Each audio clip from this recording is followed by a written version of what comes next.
তোমাদের বাংলা ক্লাস আজকের আছে, আজকে সমাস করানো হবে। চলো আজকে স্টার্ট করা যাক সমাসের ক্লাস। বাকিরা সব কোথায়, এই কজন জয়েন করেছে? যাই হোক, চলো শুরু করে দিই আজকে। আচ্ছা দেখো, ছোটো থেকেই সমাস আমরা কম বেশি পড়ে এসেছি, ঠিক আছে? তো আজকে নতুনভাবে আবার ডিটেলসে জানবো। সমাসটা কি একদমই সহজ জিনিস, একটু বুঝে নিলেই ঠিকঠাক লাগবে, অসুবিধে নেই। দেখো কি বলছে এখানে, একাধিক পদ মিলিত হয়ে এক পদে পরিণত হওয়ার নামই সমাস। মানে তার আগে আমাদেরকে জানতে হবে পদ কি। ধ্বনি বর্ণের ক্লাস আগে একদিন হয়েছিল, ঠিক আছে? তো পদ জানতে হবে, সেই পদগুলো যখন পরপর বসে এক পদে পরিণত হয়, অনেকগুলো পদ বসে যখন একটা পদে পরিণত হয় সেটাকেই আমরা সমাস বলবো। যেরকম রাজার পুত্র, দুটো আলাদা আলাদা পদ যুক্ত হয়ে হচ্ছে রাজপুত্র। ওকে,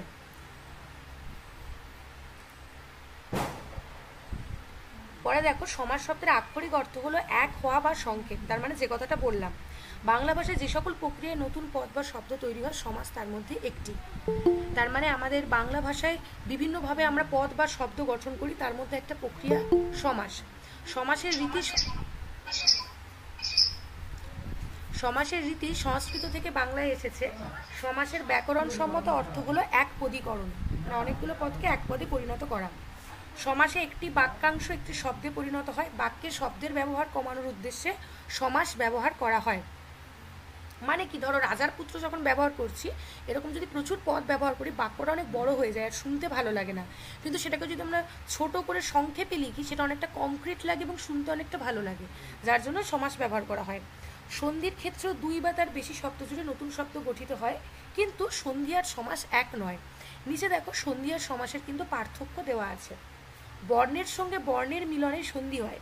যেমন দেখো, গ্রন্থ প্লাস আগার গ্রন্থাগার, ছোটো থেকে সন্ধি তো আমরা পড়েই এসেছি। সমাসটা কি, দুই বা ততোধিক শব্দের অর্থগত মিলনে হয় সমাস। এখানে কিন্তু মিনিংয়ের একটা ব্যাপার রয়েছে যেটা সন্ধিতে নেই। যেমন আমি, তুমি ও সে, এটাকে একসাথে আমরা বলতে পারি আমরা, ঠিক আছে? দ্বিতীয় নম্বর কি আছে দেখো, সন্ধিতে একটি পদের অর্থ অক্ষুণ্ণ থাকে। সমাসে দ্বন্দ্ব সমাস ছাড়া তা নাও থাকতে পারে। মানে দ্বন্দ্ব সমাস ছাড়া অন্য ক্ষেত্রে অর্থের যে মিল সেটা নাও থাকতে পারে, সেটাই বলছে। সন্ধিতে পূর্বপদের বিভক্তি লোপ পায় না। সমাসে অলুক সমাসবাদে অন্যান্য ক্ষেত্রে বিভক্তি লোপ পায়। পদক্রম অক্ষুণ্ণ থাকে সন্ধির ক্ষেত্রে। কখনো কখনো পদগুলি পরস্পর স্থান পরিবর্তন করে সমাসের ক্ষেত্রে, মানে একটু পদগুলো রিঅ্যারেঞ্জ হয়ে যেতে পারে। বহিরাগত অন্য শব্দের ব্যবহার হয় না সন্ধিতে, কিন্তু সমাসে মানে বাক্যের প্রয়োজনে বা শব্দের প্রয়োজনে এক্সট্রা শব্দ আনা হতেই পারে। আর সন্ধিতে অর্থ অক্ষুণ্ণ থাকে, আর সমাসে অর্থের পরিবর্তন ঘটতে পারে। যেরকম দেখো, বিনা পানিতে জাহার, সেটাকে আমরা বলি বিনা পানি, কিন্তু বিনা পানি মানেই ধরো আমি বিনা বাজিয়ে গান করছি, তার মানে আমারও পানিতে, পানি মানে হাত, আমারও পানিতে বিনা রয়েছে, তার মানে কি আমাকে বিনা পানি বলা হবে? হবে না। বিনা পানি বলা মানেই কিন্তু সঙ্গে সঙ্গে আমরা দেবী সরস্বতীর কথা মনে করছি। তার মানে বিনা পানিতে জাহার, তার মানে যাত্রার হাতে বিনা ধরিয়ে দিলেই কিন্তু বিনা পানি হয়ে যাবে না, এখানে কিন্তু অর্থের পরিবর্তন ঘটছে, ঠিক আছে? দেখো পরে কি আছে দেখো। আচ্ছা, সমাসের ক্ষেত্রে কয়েকটা টার্ম আমাদের একটু মনে রাখতে হবে। যেরকম দেখো, সমস্যমান পদ, সেটা কি, যে কয়েকটি পদ মিলে সমাস হয় তার প্রত্যেকটি পদকে বলা হয় সমস্যমান পদ। যেরকম রাজার পুত্র, এই দুটোকে আমরা বলতে পারি সমস্যমান পদ। নীলোৎপল, নীল যে উৎপল সেটাই নীলোৎপল। এখানে তিনটি সমস্যমান পদ রয়েছে। সমস্ত পদ কি, সমাস করে যে নতুন পদটি গঠিত হয় তাকে বলে সমস্ত পদ বা সমাসবদ্ধ পদ। মানে সমাস করার পর যে নতুন শব্দটা উৎপন্ন হয়, যেরকম রাজপুত্র, সেটা সমস্ত পদ। ব্যাস বাক্য কাকে বলবো আমরা, যে বাক্য বা বাক্যাংশ দিয়ে সমস্যমান পদগুলির অর্থ ব্যাখ্যা করা হয় তাকে বলা হয় ব্যাস বাক্য বা বিগ্রহ বাক্য। বিগ্রহ বা ব্যাস মানে এখানে বিশ্লেষণ, ঠিক আছে? যেরকম রাজার পুত্র, এটাকে একসাথে আমরা বলতে পারি ব্যাস বাক্য, এটাকে দিয়ে বিশ্লেষণ করা হচ্ছে। পূর্বপদ, তার মানে সমস্যমান পদগুলির প্রথমটির নাম পূর্বপদ, যেরকম রাজার, এটা পূর্বপদ। পরপদ বা উত্তরপদ, কিন্তু পুত্রটা উত্তরপদ।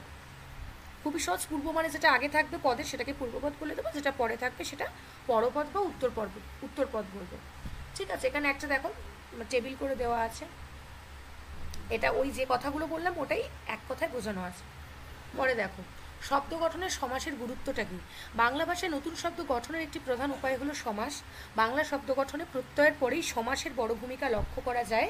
প্রত্যয়, উপসর্গ, সন্ধি 3 উপায়ে নতুন শব্দ গঠন করা যায়। এই 3টে প্রসেস রয়েছে আমাদের বাংলাতে শব্দ গঠন করার। কিন্তু এই 3 উপায়ে গঠিত শব্দ মনের ভাব সুন্দর ও সুশৃঙ্খলভাবে প্রকাশের জন্য যথেষ্ট নয়। এজন্য প্রয়োজন পরস্পর অর্থ সঙ্গতি বিশিষ্ট অন্বয়যুক্ত 2 বা ততোধিক পদকে এক পদে পরিণত করা। আর এটা কেবল সমাসের মাধ্যমেই সম্ভব। যেমন মনকে মুগ্ধ করে যা, তাকে এক কথায় কি বলবো? মনোমুগ্ধকর। এ বাক্যটিতে একের অধিক পদ মিলে মনোমুগ্ধকর সমাসবদ্ধ পদটি গঠিত হয়েছে, যা ভাষাকে করেছে সংক্ষিপ্ত, সহজ ও শ্রুতিমধুর। যে কথাটা এতক্ষণ বুঝিয়ে এলাম সেটাই লেখা আছে। দেখো, সমাসের শ্রেণী বিভাগ, যেটা আমাদেরকে তো মুখস্থ করতেই হবে। তাহলে তৎপুরুষ সমাস রয়েছে, এটা এক কথায় পাশে একটু হাইলাইট করা আছে, যেখানে পরপদ প্রধান হয়, পূর্বপদ অপ্রধান হয়। দ্বন্দ্ব সমাস পূর্বপদ ও পরপদ দুটোই সমপ্রাধান্য পায়, এই জন্যই নামটা দেখো দ্বন্দ্ব, দুজনেই এখানে প্রধান। ওকে, বহুব্রীহি সমাসে দেখো পূর্বপদ পরপদ কোনোটিই নয়, এখানে অন্যপদ প্রাধান্য পায়। তারপরে রয়েছে কর্মধারয় সমাস, দ্বিগু সমাস, নিত্য সমাস, অলপ সমাস, বাক্যাশ্রয়ী সমাস। দেখো, বাংলা ব্যাকরণে ব্যাকরণবিদেরা অব্যয়ীভাব সমাসকে গুরুত্ব দেন না, ঠিক আছে? তার মানে পূর্বপদ প্রধান, পরপদ অপ্রধান, এটাকে খুব একটা গুরুত্ব দেওয়া হয় না। অব্যয়পদ পূর্ব বসে পূর্বপদের অর্থের প্রাধান্য বোঝালে অব্যয়ীভাব, দ্বিতীয়াদি বিভক্তি লোপ পেয়ে পরপদের অর্থ প্রাধান্য পেলে তৎপুরুষ, উভয় পদের অর্থের প্রাধান্য পেলে দ্বন্দ্ব, সমসমান পদ দুটির কোনোটির অর্থ না বুঝিয়ে অন্য পদের অর্থ প্রাধান্য ঘটলে বহুব্রীহি, এবং বিশেষণ বা বিশেষ্য পদ পূর্বে থেকে বিশেষ্য বা বিশেষণের সমাস হয়ে পরপদের অর্থ প্রধান হলে তা কর্মধারয় সমাস হবে। আচ্ছা, এখানে এক কথায় লেখা আছে, হ্যাঁ, মানে পূর্বপদ পরপদের যে ব্যাপারগুলো আছে সেটা এক কথায় মনে রাখার জন্য দেওয়া আছে। তৎপুরুষের ক্ষেত্রে কি, বহুব্রীহির ক্ষেত্রে কি, এক কথায় জাস্ট মনে রাখার জন্য। পরে দেখো, এবার স্টার্ট হচ্ছে কর্মধারয় সমাস, ভালো করে শুনবে। দেখো, যে সমাসের পূর্বপদ সাধারণত পরপদের বিশেষণ হিসেবে থাকে এবং সমাসবদ্ধ পদে পরপদের অর্থই প্রধান হয়, তাকে কর্মধারয় সমাস বলে। যেমন পূর্ণ যে চন্দ্র, কি বললাম? পূর্বপদটা পরপদের বিশেষণ হবে, তার মানে প্রথমে যে পূর্বপদটা থাকবে সেটা পরপদের বিশেষণ, তার মানে পরপদটা আছে চন্দ্র, চন্দ্রটা কেমন? চন্দ্রটা পূর্ণ, এটা তার বিশেষণ বোঝাচ্ছে, তাই পূর্ণ যে চন্দ্র মানে পূর্ণচন্দ্র, ঠিক আছে? নীল যে আকাশ, আকাশটা কেমন? আকাশের রংটা কেমন? না নীল, নীলটা বিশেষণ মানে পূর্বপদটা বিশেষণ, ঠিক আছে? তার মানে নীল আকাশ। উড়ো যে জাহাজ, জাহাজটা কেমন? উড়ো। মহান যে জন, মহাজন মানে যে জন বা যে মানুষ মহান, ঠিক আছে? তো এটা এক কথায় মনে রাখবো, পূর্বপদটা বিশেষণ হবে, পরপদের বিশেষণ হবে পূর্বপদ। তার মানে কর্মধারয় সমাজে বিশেষণ ও বিশেষ্য পদ মিলে যে সমাসটা হয় তাকে আমরা কর্মধারয় সমাস বলবো, ঠিক আছে? আচ্ছা, যেমন দেখো দুটি পদই বিশেষ্য, আবার কিছু কিছু ব্যতিক্রম থাকবে, যেরকম দেখো দুটি পদই বিশেষ্য, যে মেয়ে সেই মানুষ, মেয়ে মানুষ, এখানে মেয়ে আর মানুষ দুটোই কিন্তু বিশেষ্য। দুটি পদই বিশেষণ, যা মিঠে তাই করা, মিঠে করা, এখানে দেখো একটু স্পেলিং মিস্টেক আছে, ওটা মিঠে করা হবে, মিঠে করা আছে, যাই হোক। পরেরটা দেখো, পূর্বপদ বিশেষণ পরপদ, বিশেষ্য পূর্ণ যে চন্দ্র, পূর্ণচন্দ্র, এটা তো একটু আগে পড়লাম। আর পূর্বপদ বিশেষ্য, পরপদ আবার বিশেষণ, সিদ্ধ যে ডিম, ডিম সিদ্ধ, ঠিক আছে? দেখো, কর্মধারয় সমাসের আবার শ্রেণীবিভাগ রয়েছে, সেটা কি? সাধারণ কর্মধারয়। আচ্ছা, আগে ধোয়া পরে মোছা, ধোয়া মোছা। স্ত্রীবাচক শব্দ বা পুংবাচক শব্দে পরিণত হওয়া, মহতি সভা, মহাসভা। স্বরবর্ণ পরে থাকলে কু স্থানে কদ হয়, কু আকার, যদি কু থাকে ওখানে কদ হয়ে যাবে, কদাকার, ঠিক আছে? কু আকার তো হয় না, কদাকার। এটা সাধারণ কর্মধারয়, ঠিক আছে? উপমান কর্মধারয়, এটা কি? যে কর্মধারয় সমাসের পূর্বপদে উপমান ও উত্তর পদে সাধারণ কর্ম থাকে তাকে উপমান কর্মধারয় সমাস বলে, ওটা ধর্ম নয়, কর্ম হবে। যেমন কাজলের মতো কালো, কাজল কালো। তুষারের মতো শুভ্র, মানে কালোটা কেমন? কাজলের মতো, তুলনা করা হচ্ছে, একটা তুলনা থাকবে বা একটা উপমা থাকবে, তাকেই বলবো উপমান কর্মধারায়। তুষারের মতো শুভ্র, তুষার শুভ্র। বকের মতো ধার্মিক, বক ধার্মিক। কুসুম কোমল, শঙ্খধবল, মিশ কালো। উদাহরণ রয়েছে এখানে। পূর্বপদ উপমান এবং পরপদ সাধারণ ধর্মসূচক হয়, যার সঙ্গে তুলনা করা হয় বা সাদৃশ্য কল্পনা করা হয় তা উপমান, ঠিক আছে? যেখানে তাহলে সাধারণ কর্মধারয়টা এমনি সিম্পল কর্মধারয় যেটা, আর উপমান কর্মধারয় মানে যেটাকে আমরা ইংরেজিতে সিমিলি বলি, মানে যেটাকে তুলনা করা হয় কোনো কিছুর সাথে, চাঁদের মতো মুখশ্রী, ঠিক আছে? তো যেটাকে আমরা তুলনা করি কোনো কিছুর সাথে, যেটাকে ইংরেজিতে সিমিলি বলে, হ্যাঁ, সেটাই উপমান কর্মধারয়। দেখো, উপমিত কর্মধারয়টা কি? যে কর্মধারয় সমাসের পূর্বপদে উপমেয়, মানে যার সঙ্গে তুলনা করা হচ্ছে সেটা আগে থাকবে, ও উত্তর পদে উপমান থাকে এবং সাধারণ ধর্মের উল্লেখ থাকে না, তাকে উপমিত কর্মধারয় সমাস বলে। যেমন পুরুষ সিংহের মতো, পুরুষ সিংহ; নর শার্দুলের মতো, নর শার্দুল; অধর কোমলের মতো, অধর কমল; নরসিংহের ন্যায়, নরসিংহ; লোচন পদ্মের ন্যায়, পদ্মলোচন। এটা উপমিত কর্মধারয়, ঠিক আছে? পরে দেখো রয়েছে রূপক কর্মধারয়। যে কর্মধারয় সমাসে পূর্বপদে উপমেয় ও উত্তর পদে উপমান এবং এদের মধ্যে অভেদ কল্পনা করা হয়, তাকে রূপক কর্মধারয় সমাস বলে। মন রূপ মাঝি, মন মাঝি; আখি রূপ পাখি, আখি পাখি; প্রাণ রূপ পাখি, প্রাণ পাখি; আকাশ রূপ কটাই, আকাশটাই; দুঃখরূপ অনল, দুঃখানল। তার মানে কর্মধারয় সমাসটা কিন্তু পুরোটাই তুলনা করছে, একটার সাথে আরেকটার তুলনা করছে। শুধু আমাদেরকে এটা মনে রাখতে হবে পূর্ব পদে কখন হচ্ছে, উত্তর পদে কখন হচ্ছে, কখন উপমেয় হচ্ছে পূর্ব পদে, কখন আবার উত্তর পদে উপমেয় থাকছে, ওইগুলো মনে রাখতে হবে শুধু, ঠিক আছে? মধ্যপদলোপী কর্মধারয়টা কি? দেখো, যেখানে মাঝের পদটা উঠে যাবে, ঠিক আছে? মধ্যপদ লোপী, যেখানে মধ্যপদটা লোপ পাচ্ছে। যে কর্মধারয়ের সমাসে ব্যাস বাক্যের মধ্যবর্তী এক বা একাধিক পদ লোপ পায়, তাকে মধ্যপদলোপী কর্মধারয়ের সমাস বলে। যেমন সিংহ চিহ্নিত আসন, দেখো চিহ্নিত কথাটা উঠে গেছে কিন্তু, সিংহাসন; পল মিশ্রিত অন্ন, পলান্ন; শহীদ স্মরণে পালিত যে দিবস, শহীদ দিবস; হাঁটু অবধি জল, হাঁটু জল। মাঝখানের পদগুলো দেখো অমিট হয়ে গেছে এখানে, ওই জন্য মধ্যপদলোপী কর্মধারয়। এক্ষেত্রে সমাসের সমাসবদ্ধ পদে ব্যাসবাক্যের মধ্যস্থিত ব্যাখ্যানমূলক পদের বিলুপ্তি ঘটে। ওকে, তারপরে দেখো এবার কিন্তু স্টার্ট হচ্ছে দ্বন্দ্ব সমাস। তার মানে দেখো আগে এখানে 5টা কর্মধারয় সমাসের তাহলে 5টা ভাগ হলো: সাধারণ কর্মধারয়, উপমান কর্মধারয়, উপমিত কর্মধারয়, রূপক কর্মধারয়, মধ্যপদলোপী কর্মধারয়। মনে রাখতে হবে কোনটা কি। এবার দেখো দ্বন্দ্ব সমাস। দ্বন্দ্ব শব্দের অর্থ যুক্ত। যে সমাসে ও এবং আর সংযোজক পদ দিয়ে পূর্বপদ ও উত্তরপদ যুক্ত হয়, সমাসবদ্ধ পদে সংযোজক লুপ্ত হয় এবং উভয় পদের অর্থই প্রাধান্য হয়, তাকে দ্বন্দ্ব সমাস বলে। যেমন মাতা ও পিতা, মাতা পিতা, এখানে দুজনেই প্রধান, কাউকে স্পেসিফাই করা হচ্ছে না, দুজনেই প্রধান। বর ও বধূ, বরবধূ; গুরু ও শিষ্য, তার মানে দুটো পদকে আমি কি করছি, ও আর এবং বা আর এইসব দিয়ে যোগ করছি। দিন ও রাত, দিন রাত; ওহি ও নকুল, অহিনকুল; আলো ছায়, আলো ছায়। ভীষণ ইজি এটা, দ্বন্দ্ব সমাসটা ভীষণ ইজি। দ্বন্দ্ব সমাজের শ্রেণী বিভাগ। সমার্থক দ্বন্দ্ব সমাজ, মানে সমার্থক মানে কি, নাম থেকেই আমরা বুঝতে পারছি যেখানে একই অর্থ বোঝাবে, মানে সিনোনিম যেটা আমরা ইংরেজিতে বলি, সেটাই সমার্থক দ্বন্দ্ব সমাস। যেরকম একই মানে কিন্তু সেটাকে আমরা তবু আলাদা আলাদা পদ দিয়ে উচ্চারণ করছি। দুটি সমান অর্থের পদ সংযোজক অব্যয় পদ দ্বারা যুক্ত হয়ে যে সমাস হয় তাকে সমার্থক দ্বন্দ্ব সমাস বলে। অর্থ একই, শব্দ দুটো আলাদা। শাক ও সবজি, শাক সবজি; অন্ন ও অন্ন, অন্যান্য; কাগজ ও পত্র, ব্যাপারটা একই, কাগজপত্র; মাথা ও মুন্ডু, দুটোই তো একই, মাথা মুন্ডু, ঠিক আছে? দুটোর অর্থ একই।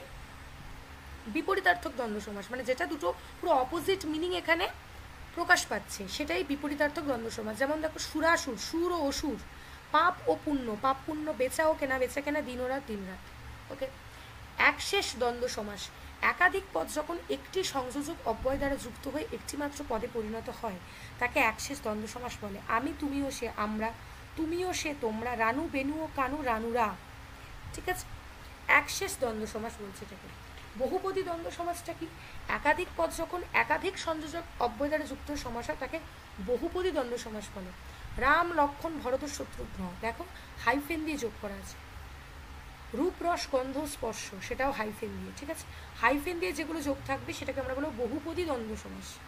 অলুক দ্বন্দ্বটা কি, যে সমাসে সমসমান পদগুলির বিভক্তি লুপ্ত হয় না তাকে অলুক দ্বন্দ্ব বলে। যেমন বুকে ও পিঠে, বুকে পিঠে; মায়ে ও ঝিয়ে, দুধে ভাতে, জলে স্থলে, দেশে বিদেশে, হাতে কলমে, যাকে তাকে, ঠিক আছে? এরকম অনেক উদাহরণ আছে। বিভক্তিটা লোপ পাচ্ছে না, মানে যে বুকে, বুকের সাথে এ বিভক্তি আছে; পিঠে, পিঠের সাথে এ বিভক্তি আছে, বিভক্তি কিন্তু লোপ পাবে না, তাকেই বলবো অলুক দ্বন্দ্ব সমাস।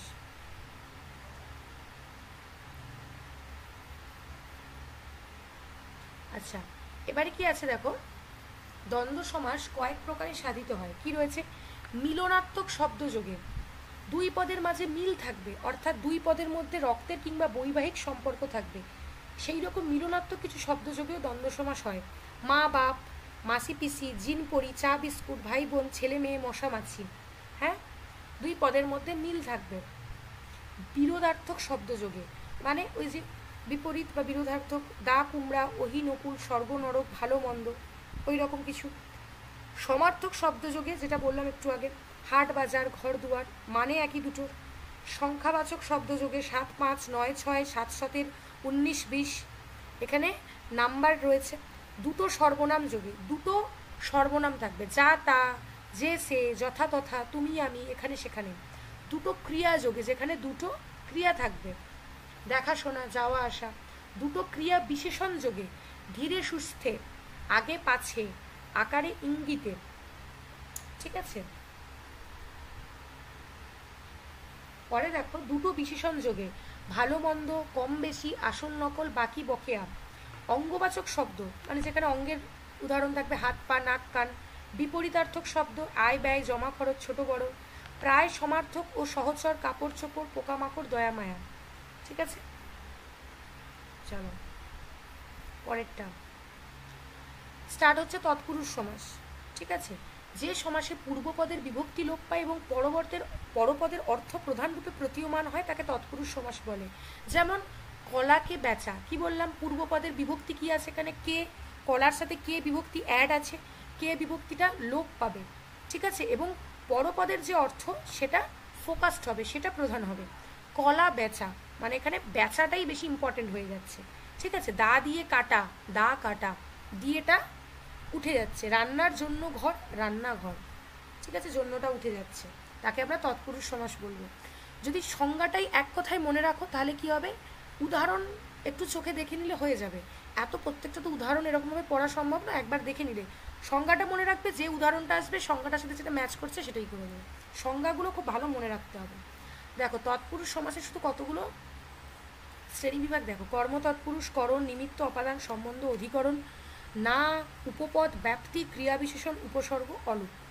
ঠিক আছে, এদিকে যেগুলো রয়েছে কারক, কারক বিভক্তির যে 6টা কারক রয়েছে সেগুলোর সাথে সেগুলোর তৎপুরুষ সমাস এদিকে আছে, আর এদিকে কিছু আলাদা আছে। দেখো কর্ম তৎপুরুষটা কি বলবো, ওকে, যে তৎপুরুষ সমাসে পূর্বপদে দ্বিতীয় বিভক্তি বা কর্মকারকের বিভক্তি লোপ পায় তাকে কর্ম তৎপুরুষ বলবো। কর্ম তৎপুরুষ কেন বলছে না, কর্মকারকের বিভক্তি লোপ পাচ্ছে তাই জন্য। কাপড়কে কাচা, ঠিক আছে, তাহলে এই যে কেটা অমিট হচ্ছে তার জন্য কাপড় কাচা। চরণকে আশ্রিত, চরণাশ্রিত। বধূকে বরণ, বধূ বরণ। ঘরকে মোছা, ঘর মোছা। রথকে দেখা, রথ দেখা।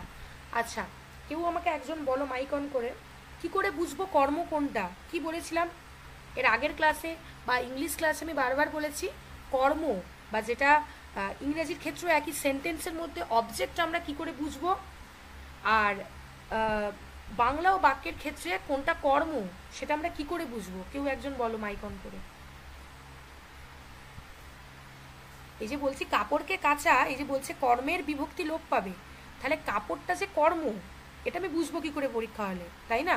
যে টিচার সে তো বলে দিল যে কাপড়কে কাচা, এবার পরীক্ষাতে তো আর এরকম সমাস এখন আলাদা আলাদা বলছি, সেখানে তো একসাথে উদাহরণ দিয়ে বলে দেবে কোন সমাস, কি করে বুঝবো ওটা তৎপুরুষের কোন ভাগ, কর্ম তৎপুরুষ কিনা কি করে বুঝবো, তাই না? আমাকে তাকে বুঝতে হবে কর্ম কোনটা। এটা কিন্তু বারংবার আমি ক্লাসে বলেছি, কর্ম কোনটা কি করে বুঝবো? কি দিয়ে প্রশ্ন করলে যেটা উত্তর পাওয়া যায় সেটা কর্ম। শুধু কি দিয়ে, আরেকটা ছিল কি বা কিছু তার কাকে। হ্যাঁ, কি বা কাকে দিয়ে, এটাই বারবার বলেছি যে কি বা কাকে দিয়ে প্রশ্ন করলে যে উত্তরটা আমরা পাবো সেটাই হচ্ছে কর্ম। ইংরেজির ক্ষেত্রেও সেম, সেন্টেন্সকে যখন কি বা কাকে, হোয়াট বা হুম দিয়ে যখন প্রশ্ন করব যেটা আনসার আসবে সেটাই হচ্ছে ইংরেজি সেন্টেন্সের ক্ষেত্রে অবজেক্ট।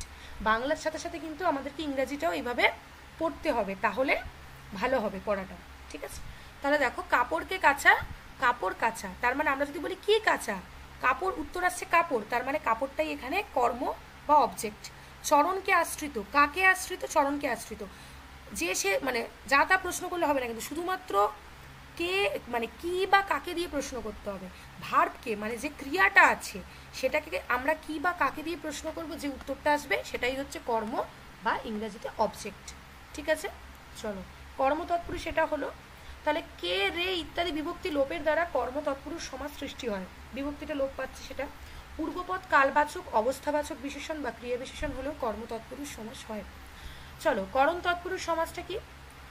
যে তৎপুরুষ সমাসে পূর্বপদের তৃতীয় বিভক্তি বা করণকারকের বিভক্তি লোপ পায়, মানে যেখানে দ্বিতীয় বিভক্তি সেটা কর্মকারক, তৃতীয় বিভক্তি মানে কিন্তু করণ কারক, কারকের সময় বিভক্তি পড়ানো হয়েছিল, ঠিক আছে। পূর্বপদে করণ কারকের অর্থ প্রকাশিত হয়, তাকে করণ তৎপুরুষ সমাস বলে। যেমন রোগ দ্বারা আক্রান্ত রোগাক্রান্ত, বাম্প দ্বারা চালিত বাষ্প দ্বারা চালিত বাষ্প চালিত, এখানে স্পেলিং মিস্টেক আছে। মেঘ দ্বারা আচ্ছন্ন মেঘাচ্ছন্ন, শ্রমের দ্বারা লব্ধ শ্রমলব্ধ, দা দিয়ে কাটা দা কাটা। তার মানে করণ কারকটা একটু বলে দিই যারা ক্লাসে নতুন, সেটা হচ্ছে যে কর্মকারক তো কর্ম তো ডেফিনেশন দিয়ে দিলাম। করণ মানে কোনো কিছুর দ্বারা বা কোনো কিছু দিয়ে যখন আমরা কোনো কিছু কাজ করি, দ্বারা বা দিয়ে যখন বিভক্তি যোগ থাকবে সেটাকে আমাদেরকে বুঝে নিতে হবে, এটা করণ কারক। আর তার সাথেই যে সমাসটা অ্যাড হবে সেটা করণ তৎপুরুষ সমাস, ঠিক আছে। ওই যে নিচে লেখা আছে দ্বারা দিয়া কর্তৃক বিভক্তি লোপে এই সমাস সৃষ্ট। 3 নম্বর দেখো নিমিত্ত তৎপুরুষ, নিমিত্ত কারক, যেটা নিমিত্ত কারক মানে উদ্দেশ্য, জন্য, কারোর জন্য কিছু করা, কারোর উদ্দেশ্যে কিছু করা, সেটাকেই আমরা নিমিত্ত কারক বলি।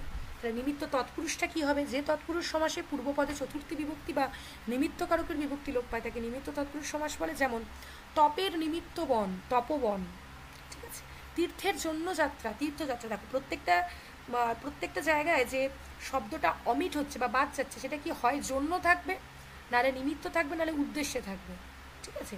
যজ্ঞের নিমিত্ত ঘোড়া, যজ্ঞ ঘোড়া। ডাকের জন্য মাসুল, ডাক মাসুল। বিষ্ণুর নিমিত্ত মন্দির, বিষ্ণু মন্দির। কে রে লুপ্ত হয়ে অনুসর্গে উদ্দেশ্য নিমিত্ত জন্য ইত্যাদি পূর্বপদ থেকে লোপ পেয়ে এই সমাস গঠিত হয়, ঠিক আছে। অপাদান তৎপুরুষ, অপাদান মানে থেকে, চেয়ে, হইতে, এই ধরনের এইগুলো যখন লুপ্ত হয়, এগুলো যখন লোপ পায় তখনই সেটা হয়ে যায় অপাদান তৎপুরুষ। যেমন দেখো যে তৎপুরুষ সমাসে পূর্বপদে পঞ্চমী বিভক্তি বা অপাদান কারকের বিভক্তি লোপ পায় তাকে অপাদান তৎপুরুষ সমাস বলে। যেমন মৃত্যু হইতে ভয়, মৃত্যু ভয়।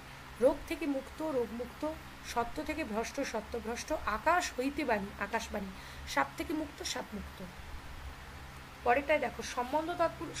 সম্বন্ধ মানে এর বা সম্বন্ধ মানে কি? ধরো আমার সাথে তোমার যে সম্পর্ক বা সম্বন্ধ, বা একজনের সাথে আরেকজনের যে সম্পর্ক বা সম্বন্ধ, সেটাকেই বলবো আমরা বা এর। সম্বন্ধ বোঝাতে গেলে আমরা বা এর এটা অ্যাড করি, ওকে। সম্বন্ধ তৎপুরুষ কাকে বলবো? যে তৎপুরুষ সমাসের পূর্বপদে এ প্রভৃতি সম্বন্ধবাচক বিভক্তি থাকে তাকে সম্বন্ধ তৎপুরুষ সমাস বলে। যেমন জগতের জন, জগৎজন। পরের দোষ, দেখো পর তার সাথে প্লাস এর আছে ওখানে বিভক্তি। উৎপত্তির স্থান, উৎপত্তির সাথে যোগ আছে, তো বা এর যেখানে যুক্ত হয়ে যে সমাস গঠন করবে তাকে আমরা বলবো সম্বন্ধ তৎপুরুষ।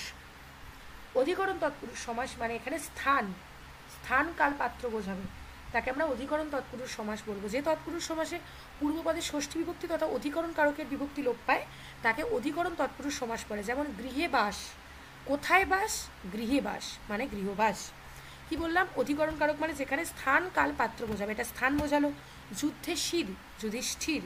বস্তায় বন্দি, বস্তা বন্দি, ঠিক আছে। না তৎপুরুষ সমাস নেতিবাচক উপসর্গকে পূর্বপদ রূপে স্থাপন করে উত্তরপদ বিশেষ্য বা বিশেষণের সঙ্গে যে সমাস হয় তাকে না তৎপুরুষ সমাস বলে।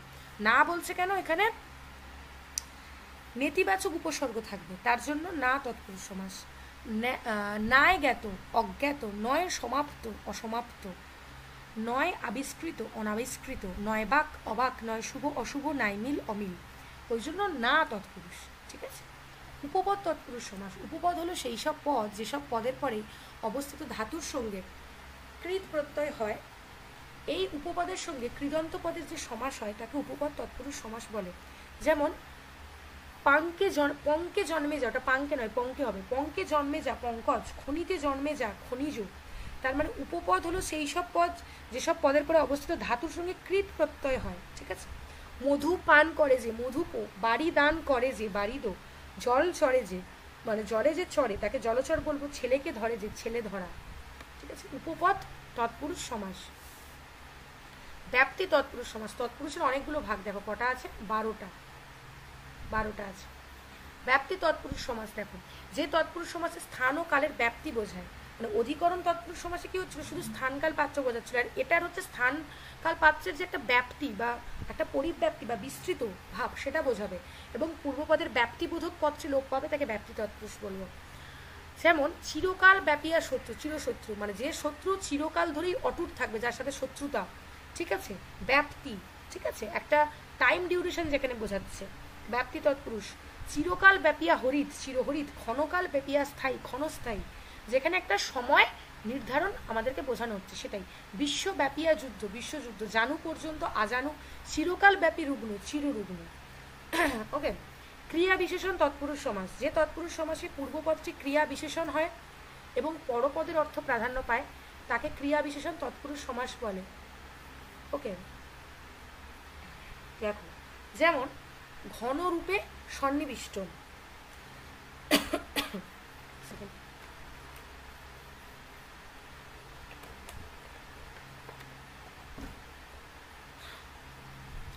ঘনরূপে সন্নিবিষ্ট, ঘন সন্নিবিষ্ট, অর্ধরূপে দগ্ধ, অর্ধদগ্ধ। আচ্ছা, কেউ একটু আমাকে বলো তো ক্রিয়া বিশেষণের ইংরেজি কি, মানে ক্রিয়া বিশেষণকে ইংরেজিতে কি বলে, বলো দেখি।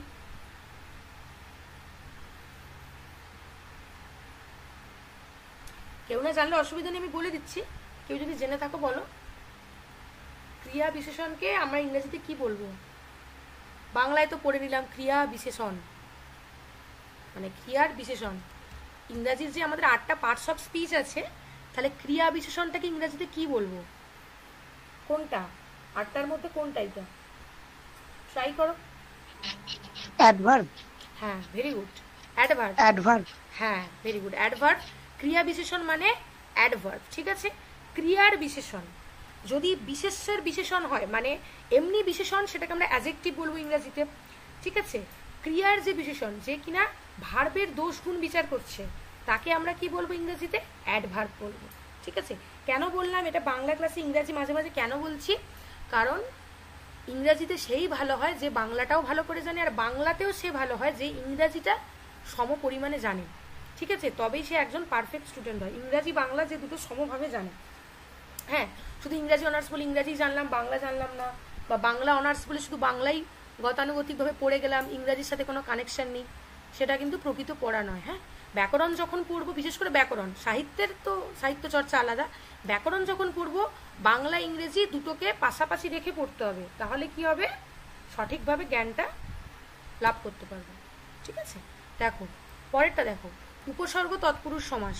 নাবাচক উপসর্গ ছাড়া অন্য যে কোনো একটি উপসর্গ প্র, পরা, উপসম, বি প্রভৃতি যে তৎপুরুষ সমাসের পরপদে অবস্থান করে এবং পূর্বপদ বিশেষের সঙ্গে মিলিত হয়ে সমস্ত পদ গঠন করে তাকে উপসর্গ তৎপুরুষ সমাস বলে। যেমন বিশেষ রূপে খ্যাত, বিখ্যাত, প্রকৃষ্ট বীর, প্রবীর, বনের সদৃশ্য, উপবন, নগরের সমীপে, উপনগর মানে নগরের কাছে, নগর নয় নগরের কাছে, সেটাকে আমরা বলবো উপনগর।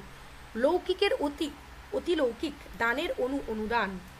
পরপদ উপসর্গটি সমস্ত পদে স্থান পরিবর্তন করে পূর্বে বসছে ও নিজের অর্থের প্রাধান্য ঘটাচ্ছে, তাকে আমরা বলবো উপসর্গ তৎপুরুষ সমাস, ঠিক আছে। এবার দেখো অলুপ তৎপুরুষ সমাস, এটা লাস্ট ভাগ। কোনো কোনো তৎপুরুষ সমাসের ক্ষেত্রে পূর্বপদের বিভক্তি লোপ পায় না, তাকে অলুপ তৎপুরুষ সমাস বলে। যেমন কলে ছাটা, সেটাই বসে গেল কলে ছাটা, মুখে ভাত, মুখে ভাত, যেটা আছে সেটাই পুরো বসে গেল। মানে অলুপ মানে আমরা হয়তো জানবো যে লোপ পাচ্ছে, কিন্তু না, অলোপ মানে যেটা লোপ পাবে না সেটাকেই বলবো অলোপ, ঠিক আছে। এখানে বিভক্তি কিন্তু লোপ পাচ্ছে না। সব থেকে সহজ, তেলে বেগুনে, তেলে বেগুনে, মোমের পুতুল, মোমের পুতুল, যা আছে তাই বসছে, ঠিক আছে। এবার দেখো বহুব্রীহি সমাস, যে সমাসের সমস্ত পদে পূর্বপদ ও পরবর্তের অর্থ প্রধান রূপে প্রতীয়মান না হয়ে বরং অন্য একটি পদের অর্থ প্রধান রূপে প্রতীয়মান হয় তাকে বহুব্রীহি সমাস বলে। দ্বি অম্বর যার, দিগম্বর, বিনা পানিতে যার, বিনা পানি, বিশাল অক্ষী যার, বিশালাক্ষী, চন্দ্র হয়েছে শেখর যার, চন্দ্রশেখর। সেই যে একটু আগে যখন সমাজ স্টার্ট করে আমরা বলছিলাম না যে বিনা পানিতে যার, তার মানে বিনা যে হাতে বসে থাকবে তাকে কি আমরা বিনা পানি বলবো? না, বিনা পানিটা সমাসের অর্থ হলো, কিন্তু সেটা মানে আমরা সরস্বতী ঠাকুরকে বোঝাচ্ছি। দ্বি অম্বর যার, দিগম্বর, বিশাল অক্ষী যার মানে বড় বড় চোখ যার, তার মানে যাকেই বড় চোখ তাকে আমরা বিশালক্ষী বলে দেবো না, এখানে বিশালক্ষী মানে ঠাকুরের কথা বলছি, ঠিক আছে। বহুব্রীহি সমাসের শ্রেণীবিভাগ দেখো এখানে 8টা। মধ্যপদলবী, সমানাধিকরণ, ব্যতিহার, ব্যাধিকরণ, সংখ্যাবাচক, সহার্থক, অলোপ, নাবাচক। সমানাধিকার বহুব্রীহি দেখো এখানে পূর্বপদ ও পরপদের এই বিভক্তি থাকে, পূর্বপদ বিশেষণ ও পরপদ বিশেষ্য। তাহলে পূর্বপদটা বিশেষণ হবে, পরপদটা বিশেষ হবে। লব্ধ হয়েছে প্রতিষ্ঠা যার দ্বারা, লব্ধ প্রতিষ্ঠ, নাই মল যাতে নির্মল, পক্ককেশ যার পক্ককেশ। ঠিক আছে, পূর্বপদটা এখানে বিশেষণ হবে, মানে পূর্বপদটা অ্যাডজেক্টিভ হবে, পরপদটা বিশেষ্য মানে নাউন হবে। ঠিক আছে, সেটা হচ্ছে সমানাধিকার বহুব্রীহি। ব্যাধিকরণ বহুব্রীহিটা কি, এক্ষেত্রে সমস্যমান পদ দুটির পৃথক বিভক্তি থাকে এবং দুটি পদই বিশেষ্য হয়, কিন্তু এদের মধ্যে একটি পদ অধিকরণ বিভক্তিযুক্ত হয়, যেমন শুল পানিতে যার শুল পানি, পদ্ম নাভিতে যার পদ্ম নাভ। ঠিক আছে, প্রত্যেকটাই কিন্তু অর্থ আলাদা হয়ে যাচ্ছে। ব্যাধিকরণ বহুব্রীহি, দুটির পৃথক বিভক্তি থাকে। ব্যতিহার বহুব্রীহি কোনটা, একই উপকরণ নিয়ে পরস্পরের মধ্যে একই ক্রিয়ার অনুষ্ঠান বোঝাতে একই পদের পনরুক্তি হয়। এক্ষেত্রে এখানে পূর্বপদের অন্তঃস্বর আ আর পরপদের অন্তঃস্বর হয় ই, যেমন লাঠিতে লাঠিতে যে যুদ্ধ, লাঠালাঠি, কানে কানে যে কথা, কানাকানি। ওকে, মধ্যপদলোভী বহুব্রীহি কি, এক্ষেত্রে ব্যাস বাক্যের ব্যাখ্যামূলক সমস্যমান প্রাকগুলি লোভ হয়, যেমন পদ্মের ন্যায় সুন্দর সুখ যার, পদ্ম সুন্দর মুখ হবে এখানে, সুন্দর মুখ যার পদ্মমুখী, 5 সের ওজন যার 5 সেরই। ঠিক আছে, ব্যাস বাক্য মানে যেটা দ্বারা আমরা সমাসটা ব্যাখ্যা করছি তার সমস্যমান পদগুলো লোপ পেয়ে একটাই পদে পরিণত হচ্ছে, মধ্যপদলোভী বহুব্রীহি। এই মধ্যপদলোভী যখন থাকবে জানবে কিছু না কিছু পদ এখানে লোপ পাবে, আর অলোপ মানে বিভক্তিগুলো লোপ পাবে না। ঠিক আছে, না বাচক বহুব্রীহি সে আগের মতোই, না বাচক মানে এখানে নঞ্চর্থক শব্দ থাকবে, পূর্বপদে না বাচক অব্যয় যুক্ত হয়ে যে বহুব্রীহি সমাস হয় তাকে না বহুব্রীহি সমাস বলে, যেমন নাই অস্ত যার অনন্ত, নাই তার জাতি বেতার, নেই লজ্জা যার নির্লজ্জ। ঠিক আছে, কিছু উদাহরণ আছে। অলোপ বহুব্রীহি, যে বহুব্রীহি সমাসে পূর্বপদের বিভক্তি লোপ পায় না, ঠিক আগের মতো। তোমরা যদি ভাবো প্রত্যেকটা সমাস আলাদা আলাদা করে মুখস্থ করবে, হবে না, আমাদের টার্মগুলো মনে রাখতে হবে। অলোপ মানে কি বোঝাচ্ছে, এবার সেটা বহুব্রীহি হলে বহুব্রীহি, তৎপুরুষ হলে তৎপুরুষ, ব্যাস জাস্ট চেঞ্জ করে নেবো, কিন্তু অলোপ মানে কি বোঝাবে সেটা আমাদের মাথায় রাখতে হবে।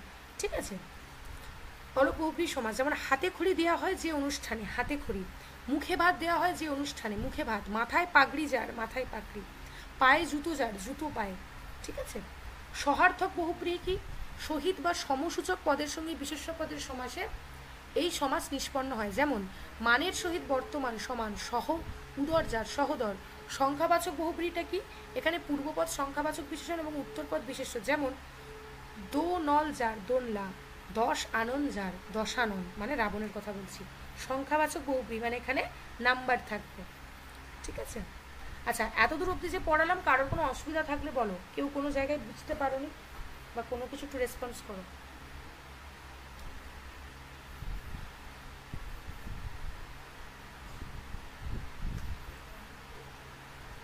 সবার বোঝা গেছে তো এতদূর অবধি?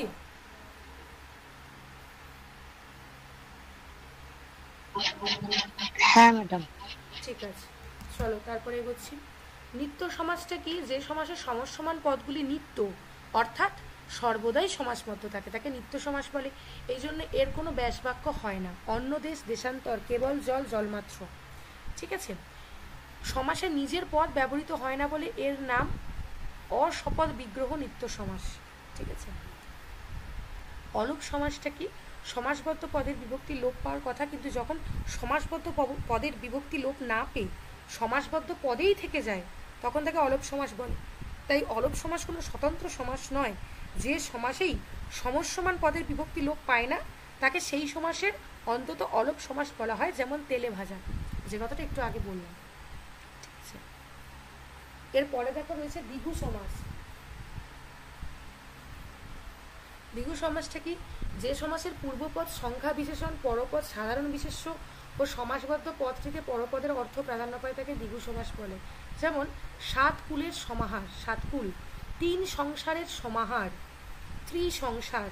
ঠিক আছে, দ্বিগু সমাস 2 প্রকার, তদ্ধিতার্থক দ্বিগু সমাস ও সমাহার দ্বিগু সমাস। তদ্ধিতার্থক দ্বিগুটা কি না, যে দ্বিগু সমাস তদ্ধিত প্রত্যয়ের অর্থ প্রকাশ করে তাকে তদ্ধিতার্থক দ্বিগু সমাস বলে, যেমন 2 মাতার সন্তান, 2 মাতুর, 2টি গরুর বিনিময়ে কৃত দ্বিগু, যেমন 1 কড়ি দ্বারা কৃত মানুষ, 1 কড়ি। ঠিক আছে, তদ্ধিতার্থক দ্বিগু। আর সমাহার দ্বিগু সমাস কোনটা, যে সমাসে পূর্বপদ সংখ্যাবাচক বিশেষণ এবং উত্তরপদ বিশেষ্য এবং সমাসবদ্ধ পদে সমাহার অর্থ বোঝায় তাকে সমাহার দ্বিগু সমাস বলে। এখানে উত্তরপদের অর্থই প্রধান, যেমন নবরত্নের সমাহার, নবরত্ন, 3 মাথার সমাহার, তে মাথা, পঞ্চভূতের সমাহার, পঞ্চভূত। ঠিক আছে, বাক্যাশ্রয়ী সমাসটা কি, বাক্য বা বাক্যাংশ যখন সমাসবদ্ধ পদরূপে ব্যবহৃত হয় তখন তাকে বাক্যাশ্রয়ী সমাস বলে। যেমন নবজলধর পটল সংযোগ, বেশ একটু রোগা গোছে, দশের ইচ্ছা বোঝাই করা জীবনখানা।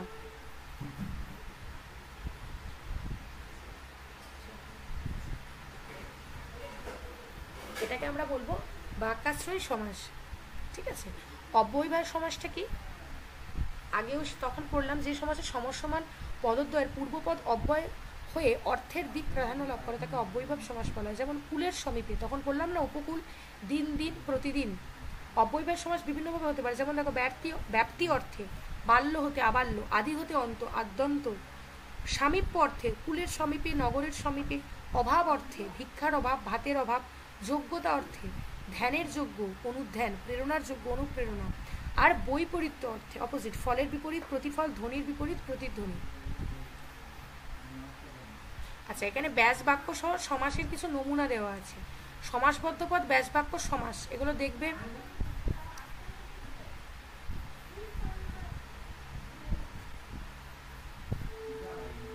প্রত্যেকটা মুখস্থ করবে। দাঁড়াও, লোড হচ্ছে পেজটা।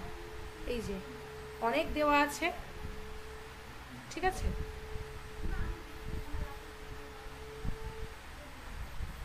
এই যে কোনটা বহুব্রীহি, কোনটা কর্মধারয়, এগুলো পড়তে পড়তে প্র্যাকটিস করতে করতে হয়ে যাবে মুখস্থ। ঠিক আছে, তাহলে আজকে সমাজটা পুরো কমপ্লিট করিয়ে দিলাম। পরের দিন সমাজ ভালো করে পড়ে রাখবে।